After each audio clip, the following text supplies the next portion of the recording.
All right, and we are back with the GSMC Wrestling Laureate Podcast, brought to you by the GSMC Sports Network.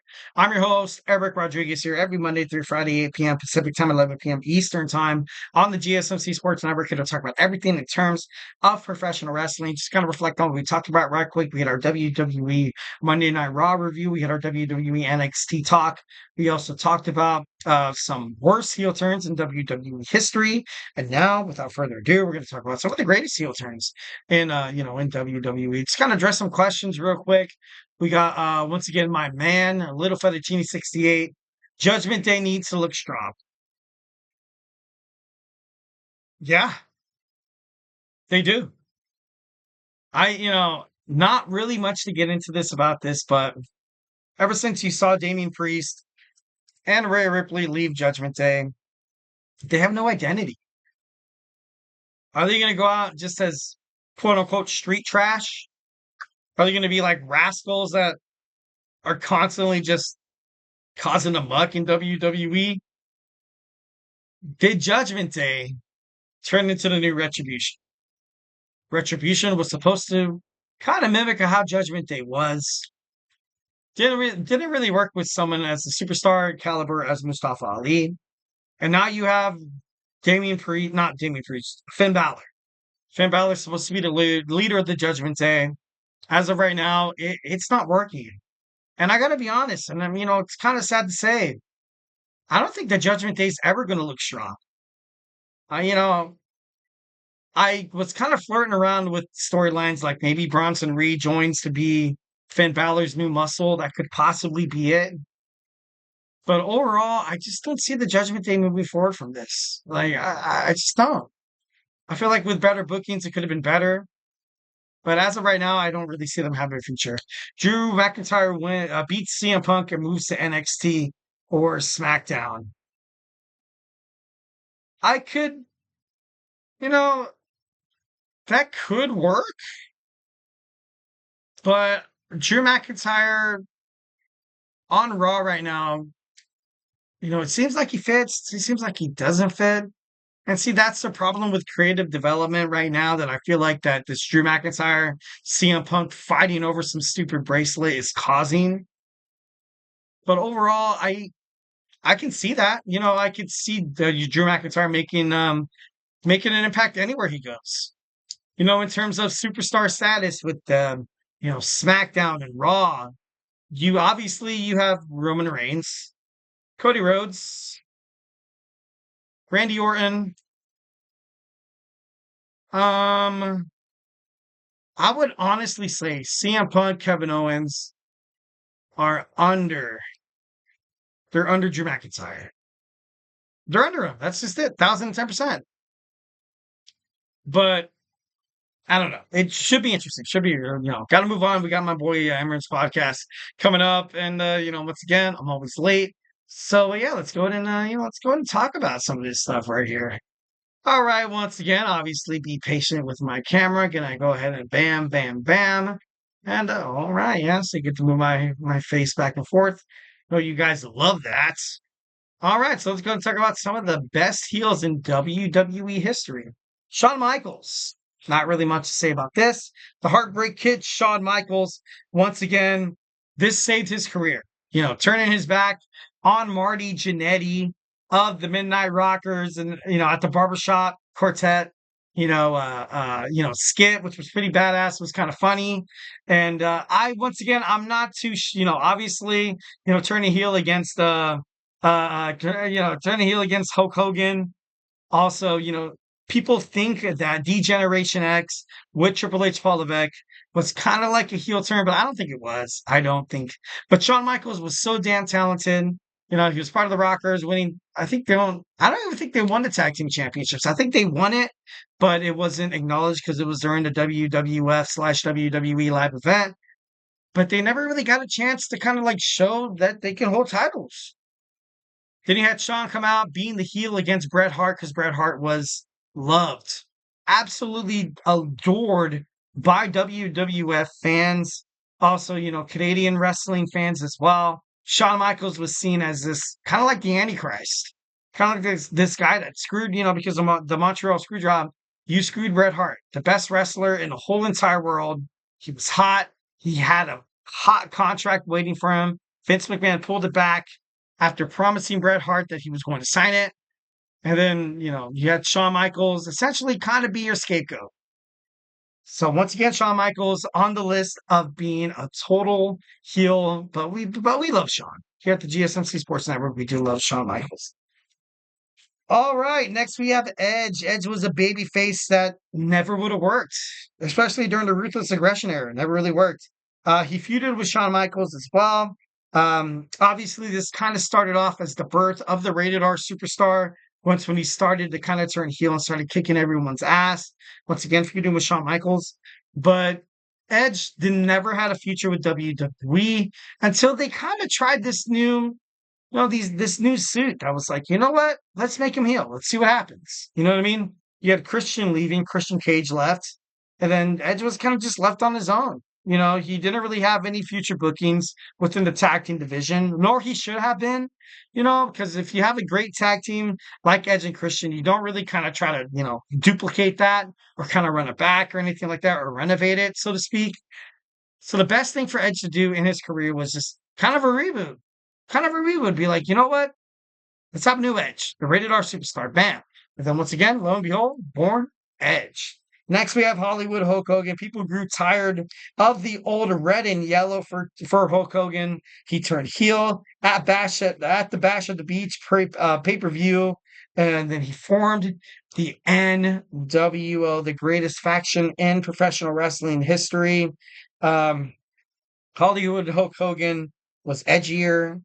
He was, he ensured WCW's success during the Monday Night Wars. You got to believe that. You got to believe that. And it's kind of ironic. You know what I mean? After watching the Vince McMahon documentary, I think it was Dave Meltzer who said it, that WWF/WWE, the success of WrestleMania 1 would have never happened if it wasn't for Hulk Hogan.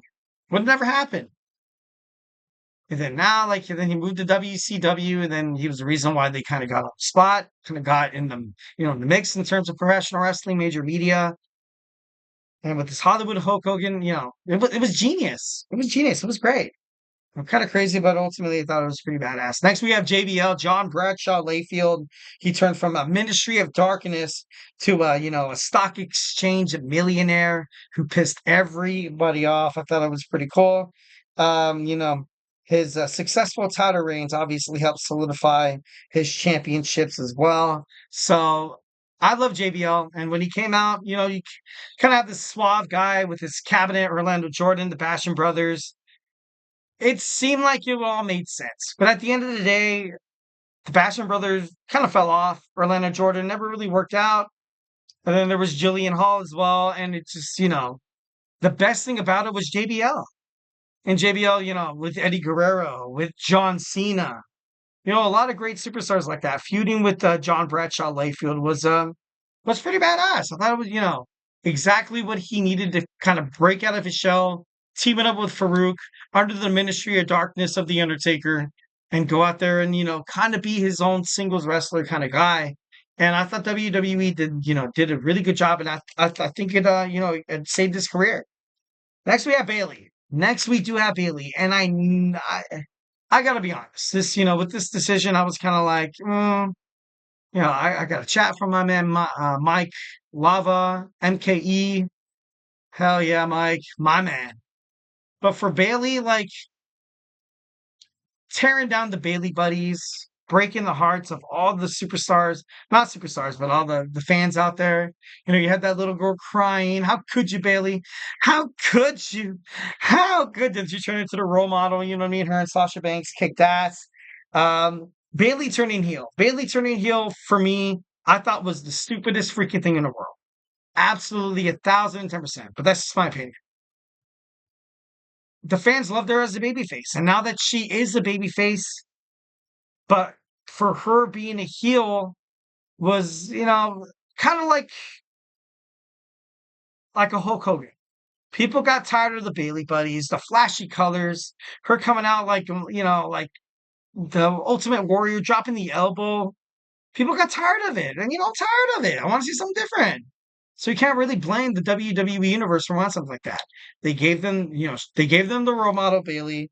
Ultimately, I thought it was really, really great. At first, it seemed a bit overwhelming. It seemed like it never really fit the bill, but at the end of the day, I thought it was great. With Sasha Banks helped with the WWE women's division, especially during the pandemic era where there was no fans in the stands. You basically shock values was storylines. Like usually, shock values, they work or they lose.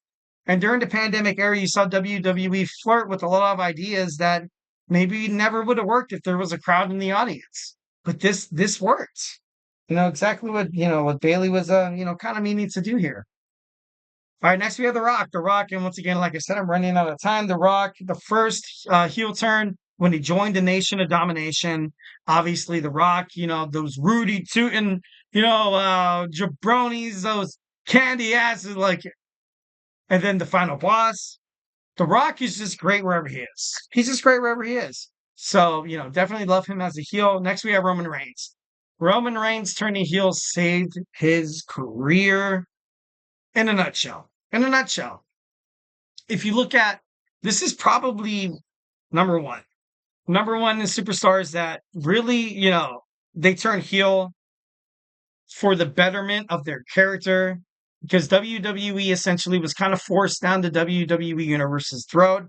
Everybody hated him. I've been to a bunch of live events where whenever Roman Reigns came out, it was just raining boos.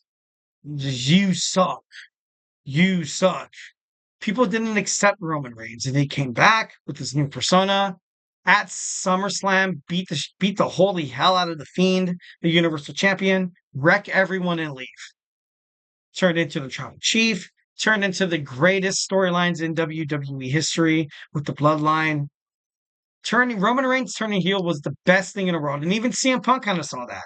CM Punk said in an interview, he was like, you know what I want to see what I want to see Roman do. Once when, he's pandering to everybody to kind of, get their approval. The WWE universe isn't stupid. I want to turn around and just flip off the audience. Just flip them off. Bam. And everybody be like, what? What? How could this guy that the corporation that WWE wants us to love, and he's rebelling, he's doing his own thing, he's disrespecting us, and the fans absolutely 1,010% fell in love with her. They did. Now you see them chanting OTC on WWE SmackDown.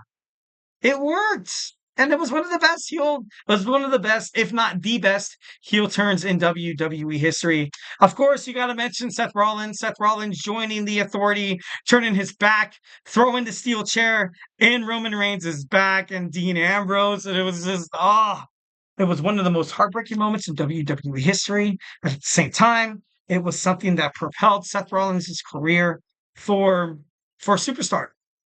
Couple of WWE title runs, that legendary cash in at WrestleMania. Michael Cole screaming, Seth Rollins wants the title. Seth Rollins wants that's what that's what wrestling's all about. And see, even me as a wrestling fan, I'm not even watching it and I'm getting excited. One of the best heel turns in terms of WWE, 1,010%. Kurt Angle. Kurt Angle had to mention Kurt Angle. Obviously, once when he got his hair cut, he was the Olympic gold medalist drinking some hardcore straight milk. You know what I mean? And then he came back. I think he came back from an injury. I think, don't quote me on that. He came back. He just had this killer instinct for a straight 4 to 5 years on the WWE roster, especially during that match with Shawn Michaels at WrestleMania 22. He was the best damn wrestler there ever was. He was the best. And that's the reason why he kind of looked at WWE and he was like, you know what? I want this. I want that. I'm dealing with all these injuries. You want me to fight in these live events. You want me to perform 5 or 6 times a week. Guess what? Not going to happen. And if you're going to lowball me money, I don't want any part of that. So he's like, you know what? Guess what? See, I'm going to TNA. It was great for TNA. TNA flourished under, Kurt Angle. Kurt Angle, there's Jay Lethal Also, Christopher Daniels, Samoa Joe, Sting, AJ Styles, Chris Sabin. There was a lot of talent. You had Bully Ray, you had the Aces and Eights. That was kind of like my favorite time watching TNA. And obviously the Olympic gold medalist he was part of it. But the way Kurt Angle was, he was a jerk. He was a great technical wrestler. He was great on the mic. He was somebody you loved to hate, but then sometimes he was somebody you loved to love. And that, my friend, is the true definition of a heel. Bam, right there in a nutshell. All right, guys. So now, like I said, we got my boy Emran. Emran's GSMC soccer podcast coming up in about 13 minutes. So we're gonna wrap this up quick. Our fifth and final segment, and I hate it. Sorry, apologize for the camera once again. Gonna figure that out. So yeah, we're gonna talk about a fifth and final segment. We're gonna talk about some WWE SummerSlam 2025 inside New York City. So hey, grab your favorite snack, grab your favorite ice cold beverage, and join me here in about like 25 seconds.